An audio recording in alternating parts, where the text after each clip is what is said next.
안녕하십니까. 지구촌 태권도 가족 여러분, 태권도 역사 시사평론가 홍사범입니다. 벌써 냉방기구 없이는 난 참 견디기 어려운 날씨죠. 더위가 시작되는 6월인데 서로 안부 전화 그리고 문자라도 한 번씩 해보시는 것은 어떨까요? 홍사범이 바라본 태권도 세상 지금 출발하겠습니다.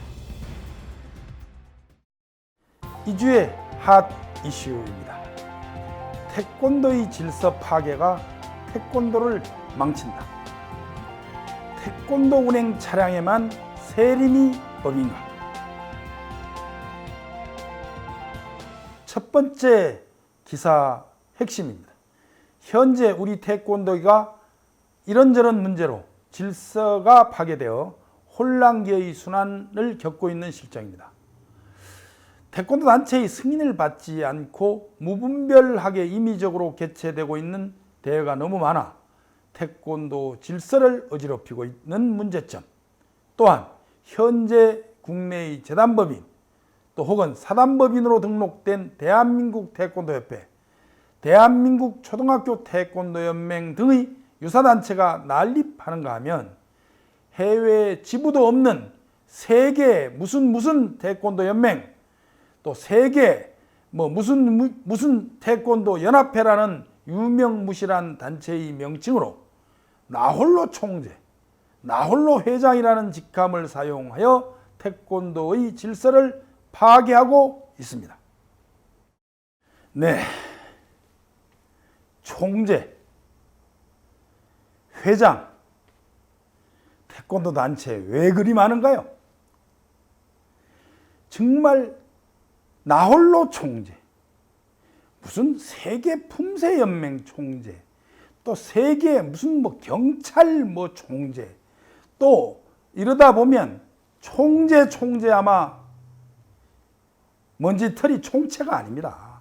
총재, 회장, 정말로 듣도 보도 못한 그런 이 질서가 없는 태권도계가 되었습니다. 저는 이렇게 생각합니다. 총재, 세계 태권도 연맹 총재 한 분이면 족합니다.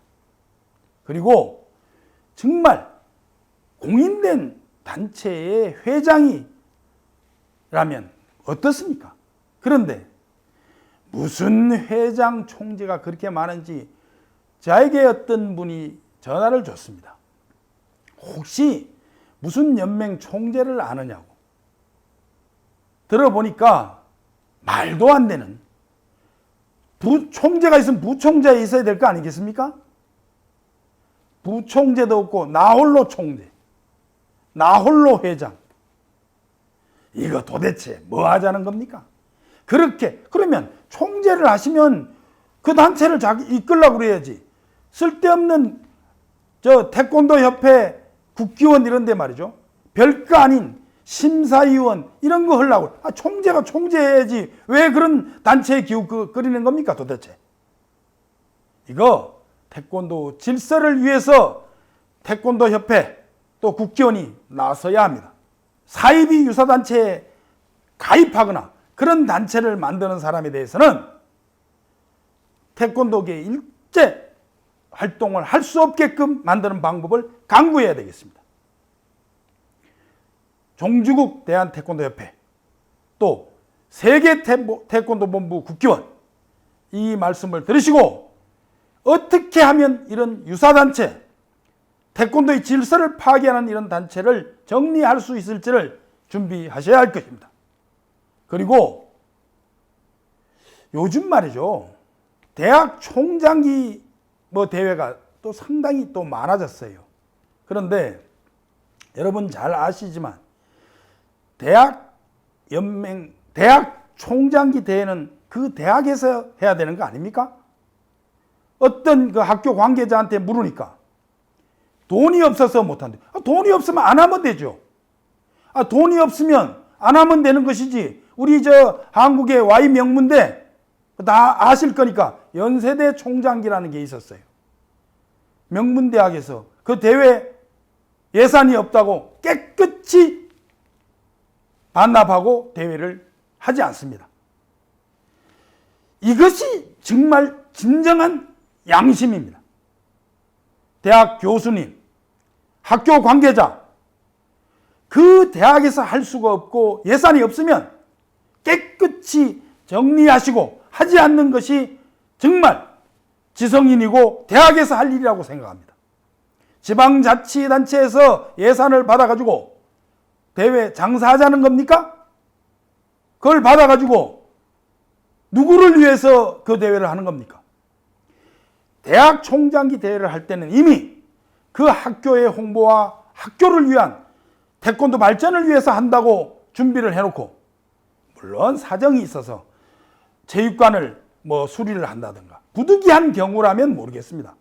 그런데 지방자치단체에서 몇 억씩 돈 받아가지고 장사하겠다는 학생들에게 뭐를 가르치자는 겁니까, 이거? 그리고 이것을 방관하고, 그래도 괜찮고 이래도 괜찮고, 또 태권도 대회가 얼마나 많아요. 지금 이 대회가 너무 많아서 선수들이 이거 어떤 대회를 가야 되느냐 헷갈려 합니다. 이거 정리하시고 질서를 바로잡는 대한태권도협회, 물론 국제대회라는 이름으로 알지도 못하는 국제대회가 얼마나 많은지 아세요? 이러니까 대회, 동네 대회까지도 있습니다. 선수 100명 나오는데 100명 전원에게 메달 줘요. 이게 메달 장사지 이게 대회입니까?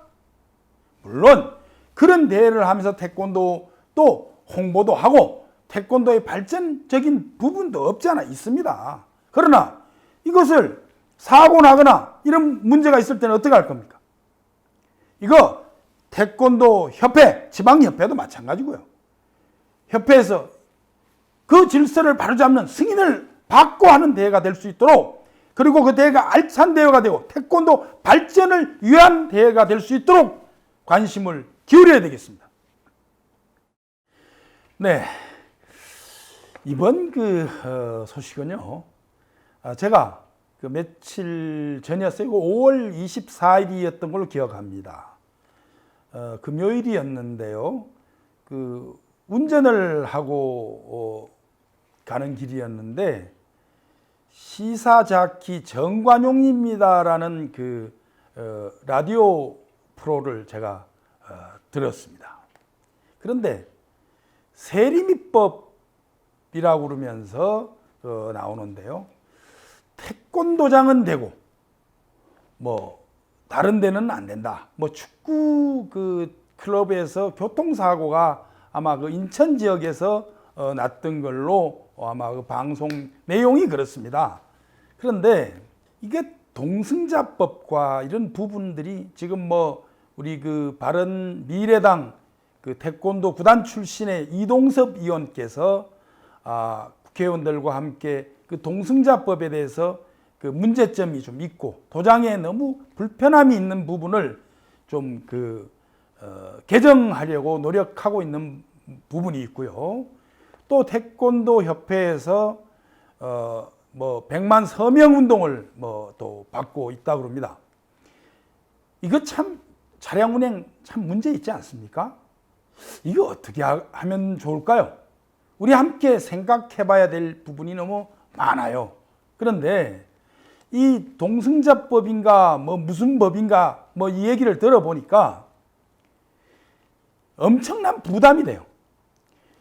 동승자 한 사람을 차량에 태우게 되면 최소 100만 원에서 약 200만 원까지 도장에서 부담되고 여러 가지 아주 불편한 점이 많아요. 그런데 또 이 동승자법을 이걸 안 하겠다고 그랬을 때 학부모들에 대한 부담, 안전에 대한 불편함, 여러 가지가 이게 문제가 있어요. 그래서 이거 어쩌다가 이렇게 됐는지 여러 가지로 어디든 문제가 없는 건 없습니다. 그런데 내 정관용입니다라는 시사 프로그램을 들으면서 어디서 어디까지를 해결해야 해야 될지를 모를 정도로 힘든 부분이 있습니다. 일명 세리미법. 왜 태권도장에만 적용이 되는가요? 왜 태권도장만 이렇게 이슈가 되고 사회 문제가 돼야 되는지 우리 한번 생각해 보면서 이 부분에 대해서 관심을 가지고 계시는 국기원 기술심의회 부의장을 지내시고 계신 한 분을 지금 전화 연결이 되어 있는데 직접 한번 연결해 보죠. 여보세요? 여보세요? 안녕하세요. 저 홍사범이에요. 예, 반갑습니다. 우리 저 김태선 저 사범님이라고 좀 호칭을 하면 어떻겠습니까? 좋습니다. 예. 제가 전 시간에 뭐 하도 그 총재 회장 좋아하시는 분들 얘기를 하다 보니까 우리 저 김태선 회장님 또 기술심의회 또 국기원 부의장을 지내고 계신데 사범님이라고 호칭을 하면 어떠냐고 제가 한번 여쭤봤습니다. 감사합니다. 이 세리미법, 그 다음에 이 도장의 일명 세리미법인데요. 동승자 문제로 여러 가지 태권도장의 어려움을 겪고 있는데 우리 저 김태선 사범님은 이 세리미법 그리고 태권도장의 자동차 운행에 관한 문제 이 어떻게 생각하고 계십니까? 네, 정말 일선에서는 뭐 이게 안 할 수도 없고 할 수도 없고 정말 굉장히 심각하고 힘든 문제입니다. 이 자동차가 태권도 도장에 도입돼서 흘러온 지 벌써 그건 한 40여 년 가까이 돼가는 것 같습니다만 하여튼 많이 힘듭니다. 지금 현재로서는 법을 지킬 수도 없고 안 지킬 수도 없고 운영상 너무 많이 큰 타격이 되기 때문에 참 많이 걱정스럽습니다. 근데 사범님 이게 우리 예전에는 말이죠. 태권도 사범 그러면 그야말로 존경의 대상이고요. 그리고 정말 태권도 사범 그러면 정말 대단한 우리 옛날 얘기하는 것 같은데 좀 그런데 말이죠. 취지는 뭐 아무리 취지는 좋다고 그러지만 이 도장에서 지금 차량 운행에 대해서 여러 가지 문제점이 많지 않습니까? 많이 있습니다. 처음에는 정말 참 좋은 취지에서 도입이 되었는데 이제 너도 나도 다 하다 보니까 이제는 그것도 또 경쟁이 되고 네. 그러다 보니까 참 할 수도 없고 안 할 수도 없는 그런 아주 난감한 지경에 지금 처해 있죠. 그런데 이게 만약에 우리 태권도 사범님들이 전부 같은 마음으로 전부 이게 차량을 운행하지 않는다면 어떻게 될까요? 그럴 수만 있다면요. 뭐 그거는 정말 오히려 어떤 의미에서 보면 도장 간의 과당 경쟁도 좀 막을 수 있고 차량 몰고 다니는 관장님 모습이 도장 안에서 엄숙하게 도복을 입고 아이들을 반갑게 맞이해주고 가르쳐주는 관장 사범의 모습으로 돌아갈 수 있어서 굉장히 바람직한 거라고 생각을 합니다. 그래 말입니다. 근데 이게 지금 제가 잠깐 계산을 좀 이렇게 해보니까 말이죠. 이 수강료도 수련비죠. 수련비가 약 13만 원에서 월 15만 원 정도 되고 있는데요. 지금 최저임금이 말이 1시간에 8천 한 350원인가 그렇다고 그래요. 그런데 이거 수련생들을 지도하면서 수련비가 하루로 계산하니까 한 6,500원 정도밖에 안 돼요.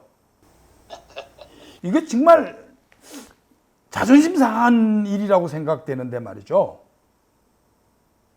그럼요. 이거는 우리 태권도 같은 경우에 특히나 이 수강료가 너무 저렴하기 때문에 네. 현실적으로 지금 이 가능치가 않습니다. 옛날에는 어린 수련생들이 많아서 그런 대로 했습니다만 지금은 수련생들이 점점 줄고 있지 않습니까? 예, 그렇죠. 그리고 또 부형들의 어떤 요구 사항은 점점 커지고 있고 그러니까 이것이 그런 식으로 이렇게 뭐 최저임금으로 계산한다면 창피해서 어디 가서 말도 못하는 거죠. 아이들 가리키는 시간이 1시간, 데려오고 데려다주는 시간이 또 1시간 이상. 예? 이거는 뭐 말이 안 맞는 거죠. 예. 그러니까 이 세리미법을 떠나서 세리미법이 왜 태권도장에만 이렇게 적용이 돼서 심지어 이런 얘기까지 이 사범님들이 하루에 6,500원 때문에 1시간 수련을 시키고 또 데려다 주고 데려오고 그리고 사범님들이 사범님의 대접을 못 받고 있다는 것에 대한 아주 우리 한번 생각해 봐야 되지 않을까 말이죠. 이게 어떤 시급한 여러 가지 방법이 있지 않을까요? 그리고 심지어 말입니다. 도장이 지금 어려워서 참 부끄러운 얘기입니다만은 밤에 대리운전을 하는 그 사범 관장님들이 계신다고 그래요. 실제가 뭐 사실이고요. 네. 지금 뭐 현재 물론 도장에 따라 다르겠습니다만은 잘 되는 도장은 관원이 뭐 200명, 300명 되는 데도 있겠습니다만은 네. 거의 80%, 90%가 네. 7, 80명, 5, 60명을 가지고 운영해가고 있는 도장이 태반이거든요. 참 안타까운 일이죠. 에? 정말 아주 뭐라고 말할 수 없는 그런 상황입니다. 정말 가슴 아픕니다. 가슴 아프고 어쩌다 태권도 사범이 지도자가 여기까지 왔는가? 우리 한번 뒤돌아보고 생각해봐야 되지 않을까요? 정말 이런 자리에서 부탁을 드린다면 네. 태권도 국교이라든가 대한태권도협회라든가 또 뭐 나아가서는 태권도원 또 세계 태권도 연맹 그런 데서 이 구동성으로 정말 이런 일선 도장의 어려움 그런 것들을 좀 파악하고 그것을 극복할 수 있는 그런 방안을 좀 모색을 할 수 있는 그런 계기가 되었으면 좋겠습니다. 그런데 그 시도협회라든가 이 직접 닦고 있는 시도협회에서는 그런 대책에 대한 생각을 하거나 앞으로 이런 부분에 대해서 좀 생각하시는 분들이 없나요? 글쎄 뭐 일부 뭐 협회 시도협회에서는 하시는 분이 있을 수도 있겠죠. 그러나 지금 뭐 잘 아시다시피 각 그 태권도 참 시도협회라든가 어떤 단체에서 그런 일선 도장의 어려움에 대해서는 방관하고 있다고 보는 게 우리 일선에 있는 지도자들이 느끼는 감정이죠. 예, 우리 그 태권도인들이 한마음 한뜻으로 어떻게 하면 태권도가 그 이지영이 되지 않고 미래 태권도의 발전을 위할 수 있는 그런 그 준비를 해야 되지 않겠나 하는 생각을 하면서 짧은 시간에 인터뷰에 응해 주셔서 대단히 감사하다는 말씀을 드리고 또 나중에 또 필요할 다시 한번 또 연락도 드리죠. 여러분 수고하셨습니다. 감사합니다. 네, 감사합니다. 네, 현장의 생각을 이렇게 좀 들어봤습니다. 참 답답하고 태권도가 좀 그 안정된 속에서 국위선양을 할 수 있는 그런 그 시대가 좀 더 왔으면 하는 바람으로 생각하고 있습니다. 홍사범이 바라본 태권도 세상. 태권도 한마음 한뜻으로 이겨냅시다. 태권도 방송 시청자 여러분, 일부 잘 시청하셨나요? 오늘은 좀 무거운 얘기도 있고 안타까운 얘기도 있었습니다. 공자가 말한 명언 하나가 있죠. 허물이 있다면 버리기를 두려워 말라. 저 자신이 허물이 많은 사람입니다. 우리 버릴 건 버리고 또 새로운 걸 다시 되풀이하지 않도록 함께 노력하는 세상이 왔으면 합니다. 홍사범이 바라본 태권도 세상 1부 시간은 여기서 마치고요. 2부에서는 우리 도장 이야기 또 시청자 의견을 한번 들어보겠습니다. 유튜브에 태권도 방송 검색하시고 또 그 구독 잊지 마시고요. 또 알림 설정도 꼭 좀 해주시기를 바라면서 1부는 여기까지입니다. 감사합니다.